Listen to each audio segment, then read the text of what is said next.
Dans l'onglet administration, nous retrouvons les fonctions système avec la possibilité d'éditer des exports spéciaux. Pour cela, donc on va créer soit un export spécial, donc dit complet, ou manuel de composants.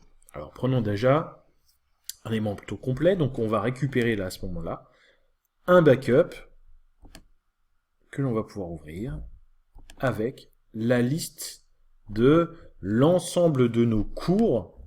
Donc là, l'idée était de pouvoir récupérer rapidement un export de l'ensemble de nos ressources, un backup, en quelque sorte, de nos supports. Encore une fois, toujours dans mes exports, donc là, si je fais une sélection manuelle des composants, eh bien, je pourrais sélectionner les ressources que je peux extraire.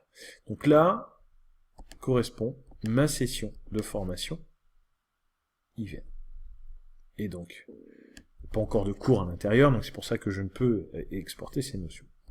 Toujours dans les notions système, le statut du système, donc là, indicateur rapide pour savoir où nous en sommes. Est-ce que nous utilisons du coup une version de base de données qui correspond aux attentes? Donc on est aujourd'hui sur une version 1.11.06 de la base de données de Chamilo, sachant qu'aujourd'hui on est sur une application qui est la 1.11.2. Donc voilà, on peut rapidement savoir sur quelle version est-ce que l'on est et avoir des indicateurs plutôt verts, voire au rouge. Donc là, il existe encore le répertoire /install, ce qui est dangereux, parce que du coup, on pourrait imaginer qu'un écrasement, une réinstallation puisse être faite à distance.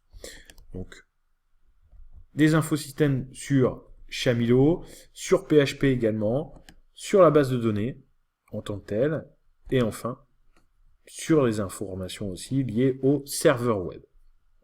Donc là, information intéressante pour les administrateurs, bien entendu, administrateurs techniques de la solution. Vidange du répertoire d'archives, donc dès lors qu'on archive des documents, on a la possibilité de venir supprimer l'ensemble des éléments à l'intérieur. Notion de ticket, intéressante, et je repasserai enfin sur la partie séquentialisation.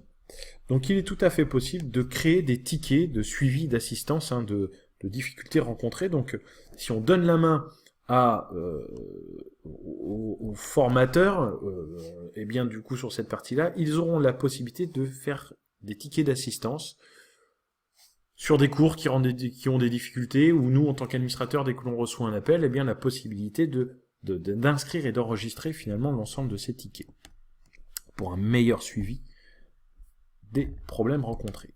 Ensuite, la partie séquenciation des ressources.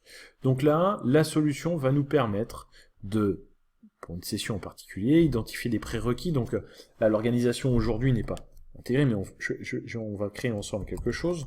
Donc bureautique. Ici, je vais ajouter une séquence. Donc l'objectif est, lorsque j'ai un élément qui est présent, utiliser la référence ajoutée comme prérequis. Voilà. Ce qui aurait été bien, c'est aussi d'avoir d'autres sessions de formation. Donc le principe, je sélectionne une session ou des sessions de formation et je vais pouvoir les associer les unes après les autres et définir un arbre de dépendance, en quelque sorte. Donc je ne pourrai accéder à la session 2 que dès lors que la session 1 aura été réalisée. Puis enregistrer les paramètres, ce qui aujourd'hui est fait. Voilà.